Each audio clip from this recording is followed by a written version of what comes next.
اليوم من موقع شاكوماكو الإخباري وعنوانه: فنادق اسطنبول كقاعدة انطلاق، فتح الله جولان تركي وعلاقته بعصابات الإرهابيين في سوريا. قال الصحفي التركي نهاد كانج إن آلة الحرب انطلقت على سوريا منذ فترة طويلة في فنادق اسطنبول المكتظة بأفراد عصابات رياض الأسعد الإرهابية أو بجماعات المعارضة السورية، وأما الآخرون فهم من عناصر تنظيم القاعدة والمقاتلين الذين جاءوا بأسلحتهم من ليبيا للقتال في سوريا، إضافة إلى انضمام الجماعات الإسلامية التركية بأموالها وحملات الدعاية المختلفة وشبكات التواصل الاجتماعي. وأوضح كانج في مقال نشرته صحيفة أكشام التركية تحت عنوان الإمبراطورية السعودية التركية إن المخابرات التركية والمؤسسة الوطنية للإذاعة والتلفزيون الحكومي وخيام الهلال الأحمر ووسائل إعلام رجل الدين فتح الله جولان المعروف عنه بأنه مدعوم من الولايات المتحدة كلها في خدمة المخطط المعادي لسوريا. بيّن كانج أن قتال تنظيم القاعدة والمخابرات الأمريكية جنبا إلى جنب في سوريا يجب أن لا يفاجئ أحدا، حيث لا يجب على أحد أن ينسى عمليات تهريب الأسلحة وتسلل المقاتلين من العراق إلى سوريا، مؤكدا أن لكل جماعة حساباتها الخاصة في سوريا. وأضاف إن كل الشعب السوري مؤيد للرئيس بشار الأسد، مشددا على أن هذه الأطراف لها أحلام في سوريا وفي مقدمتها إسرائيل التي تنتظر سقوط الدولة السورية للانقضاض على إيران. واعتبر كانج أن السعودية بدورها تواكب هذا الحلم للانقضاض على إيران، مشيرا إلى أن أحلامها هذه أوسع بكثير من أحلام العثمانيين، لأن الولايات المتحدة سترجح السعوديين على أردوغان ورفاقه في حالة كهذه. وكتب موقع الوسط أونلاين العراقي: إسرائيل المعارضة السورية تقاتل نيابة عنا وهي تحقق أهدافنا الأمنية، حيث قال يتساك هيغني عضو لجنة الأمن في الكنيست الإسرائيلي أن المعارضة السورية تقاتل نيابة عن إسرائيل في حفظ أمنها. كما قال وزير الدفاع إيهود باراك أن سقوط النظام في سوريا سيساهم في حفظ أمن إسرائيل لأنه سيضعف قوة حزب الله. إلى جانب ذلك بث التلفزيون الإسرائيلي رسالة متلفزة تحدث فيها خالد الخوجة عضو المجلس الخياني السوري المعارض، قائلا إن أفضل وضع لإسرائيل هو بدعم المجلس وتمكينه من إسقاط النظام في سوريا. صفحة شبكة أخبار سوريا على الفيسبوك كتبت عن أصداء مقطع الفيديو الذي أذعناه البارحة للمدعوة بسماء قضماني، حتى أن آثاره وصلت للعرعور شيخ الإرهابيين. تقول الشبكة: العرعور لم يستطع إخفاء فضيحة بسماء القضماني عضوة المجلس الإسطنبولي فهاجمها وكفرها. العرعور يهاجم موقف بسمة القضماني من إسرائيل بالقول أنها ليست بمسلمة وأن عندها خواء، ولهذا لديها هذا الحب لإسرائيل، وقال إن ذلك لسبب واحد: أنها لا تعرف القرآن، ويحيل ملفها لملف الرقابة في المجلس الوطني للإفادة وللاستفسار إن كان في المجلس يهوديون. وقال: يبدو أنها تحتاج لثقافة اليهود، فاليهودي بحاجة لليهودي، والمسلم يحتاج للمسلم على حد وصفه. ونحن نسأل هنا: ماذا عن مقابلة شيخك البيانوني على التلفزيون الإسرائيلي يا شيخ الإرهاب؟ الحقيقة السورية على الفيسبوك نشرت هذه الصورة للقوات الخاصة الكويتية التي قالت أنها استنفرت تحسبا لتظاهرات دعا إليها عدد من البدون والناشطون. سيريا تيوب نشرت هذه المقاطع تحت عناوين: عصابات الجيش الحر والتسول.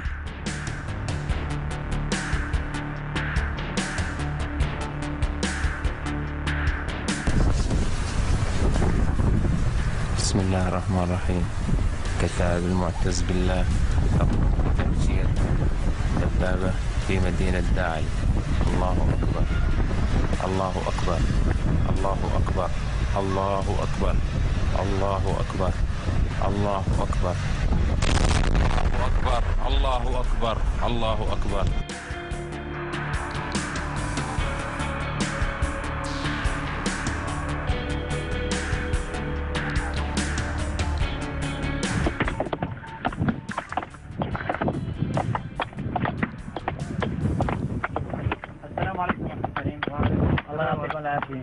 عرفونا عن حالكم. نحن من الجيش السوري المنشط عن عصابات الاسد.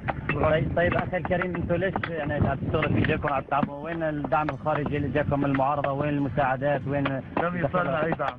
ما وصلكم اي دعم نهائيا؟ لم يصلنا لا من دول الغرب، لا من دول الغرب ولا من دول الشرق ولا من المعارضه. من المعارضه السوريه ولا من. طيب شلون بدكم تشتروا ذخيره وشلون بدكم؟ بدنا نضل نشتغل باذن الله، ومن عرف فينا بدنا نشتغل ونشتري اسلحه وذخائر نحارب الجيش الاسدي ونحرر سوريا ان شاء الله. اذا كما قال المثل الشعبي: كيد الرجال هد الجبال.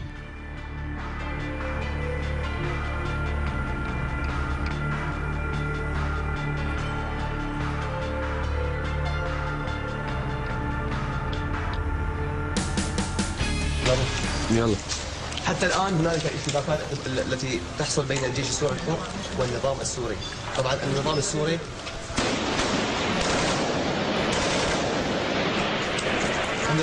تابع لبشار الأسد والجيش.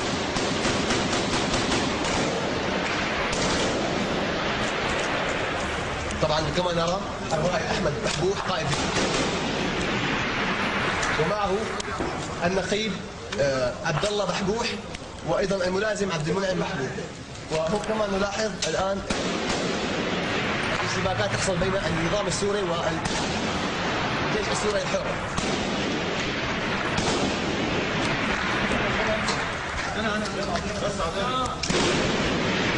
هذا الولد بطل يبين يا عم انت ابو الشبرا لا تبين.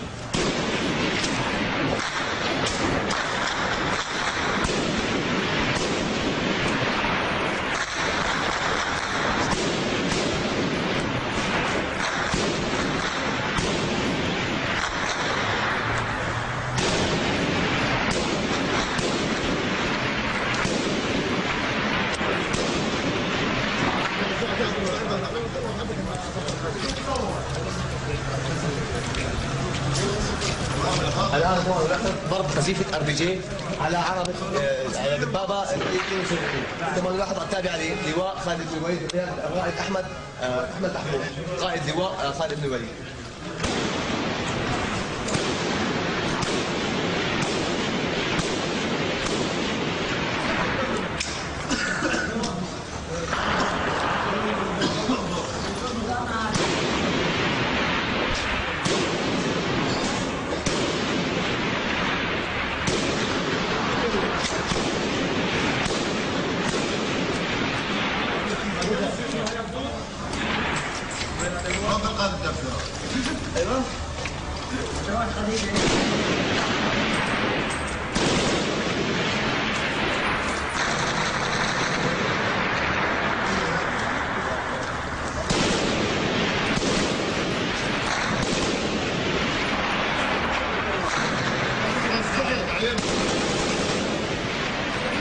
كما نلاحظ الاشتباكات من بين الطرفين.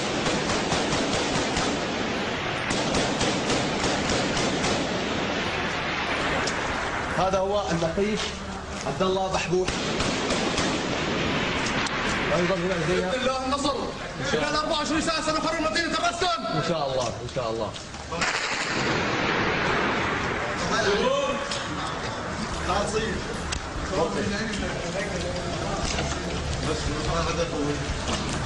وقت التصوير وقت التصوير وقت التصوير. الحقيقة السورية على اليوتيوب نشرت هذا المقطع بعنوان قصف بابا عمرو في لندن بعد 3 أيام، ونترك التعليق لكم. الله أكبر الله أكبر ولله الحمد. نحن في بابا عمرو في حمص في لندن. نحن نقصف من قبل رجال الأسد والشبيحة ورجال الأمن. الله أكبر الله أكبر. لا إله إلا الله لا إله إلا الله.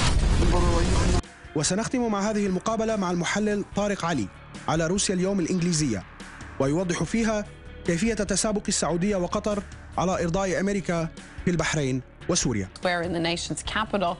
It happened on the eve of the 1-year anniversary of a pro-democracy uprising in the Gulf Kingdom. On Monday, hundreds of protesters marched through Manama to mark the revolt that was crushed by security forces. Well, let's now talk more about this with Middle East expert Tariqa Lee, who joins us now live via broadband from London. Thank you for being with us. Bahrain's opposition accused police of brutal tactics in suppressing protests that flared up last February, and yet we hear no words of condemnation from countries that so vehemently support uprisings in Syria and Libya, not to mention almost no media coverage of it. Why is that? Well, the reason for that is very simple, that most of the Western media and those who provide it with instructions on a daily and weekly basis live by double standards. So those countries which are regarded as allies of the West or stooges of the West are basically not criticized regularly. Very rarely do we have coverage. It's not just the Gulf states or Bahrain in particular. It is also countries like Yemen whose brutal dictatorial former president is currently in the United States receiving medical treatment, and no reporting is taking place from the Yemen. There were demonstrations in Saudi Arabia a few days ago which got very little coverage. So this is normal. We have come to expect it. But Saudi Arabia has also helped the ruling family in Bahrain to stop the violence in the country. Now Saudi Arabia is actively backing rebels fighting against the Syrian regime. What is the Saudi agenda here? There is no independent Saudi agenda. They may be slightly autonomous, but not too much. Essentially, they are a surrogate for the United States in the region. They always have been, and they remain so. And both they and Qatar are now competing with each other as to who can satisfy the West more, given the collapse of Mubarak in Egypt. And the Saudis intervened. Their intervention in Bahrain was green-lighted by the United States, which is very strong in that principality, and they crushed the uprising. And there were brutalities, untold brutalities, which are dealt with in a different way. And now we have a situation where the chief advisor to the Bahraini police is the former chief of police in Philadelphia and in Florida, whose record in those two parts of the United States wasn't very good. He's now giving them advice on how to crush and brutalize the demonstrators, and he says they're doing it largely because these demonstrators create traffic problems. The problem in Bahrain is not a traffic problem. It is a problem that 70 to 80% of the population feels it has no representation whatsoever. And yet, nothing happens on this front at all. Right, and also it's Saudi Arabia and Qatar that are putting forward that resolution at the UN General Assembly today. But let's leave that aside and talk more about Saudi Arabia itself. Of course, you mentioning this having a very poor human rights record, and it's clearly not a democracy. So what kind of moral authority does it have to tell other Middle Eastern governments to step down? It has no moral authority at all. It has financial authority in the sense that it sits on large quantities of oil on which the West is dependent, and the West prefers a Saudi regime which is pliant and pliable, and that means this a corrupt family that has straddled over the country now for a long, long time, and which will not move unless there's an upheaval from below. Of course, the Saudis have no democracy at all. It is probably the most undemocratic country in the entire Arab world. And yet, it's accepted. Much, much more undemocratic even than Libya was. No one talks about this because it's a useful country. It has oil and it does what the West asked. And do not imagine that what the Saudis and Qataris are doing is of their own accord. They are essentially talking behind the scenes regularly with the United States and probably some of the EU countries, and who knows, even Israel, because the big attempt now is to try and isolate Iran and effectively destroy it as a major power in the region. That is what is being discussed behind the scene. Syria is part and parcel of that game. Why don't you think we hear more about the double standards from critics, from experts, as you like it, anyone? We hear so little about the double standards in terms of the U.S. backing the opposition in countries like Syria, Libya, Egypt, but then supporting the government when it comes to Bahrain and Saudi Arabia. Well, I think that essentially what has been going on is that since the end of the Cold War and the collapse of the Soviet Union and that whole world, the Western media has become a central pillar of government policies. And if you look at Pentagon documents and papers, they say that when we fight a war, the media and control of the media is an extremely important element, which is why you see that in the case of Al Jazeera, which for a long time was pretty independent and not affected by government propaganda, has now become a government propaganda station where Qatari and Saudi interests are concerned. They back the Libyan war. They effectively project the government line. There's very little criticism of what their own government is doing. And in that, they've become virtually the replica now of CNN and BBC World, which are propaganda outfits. And that's how they should be treated. I don't think anyone in the Western world now doubts this. The coverage of the BBC, for instance, stance on these wars is effectively government propaganda, little more than that. All right, Tariq Ali, Mideast expert, joining us.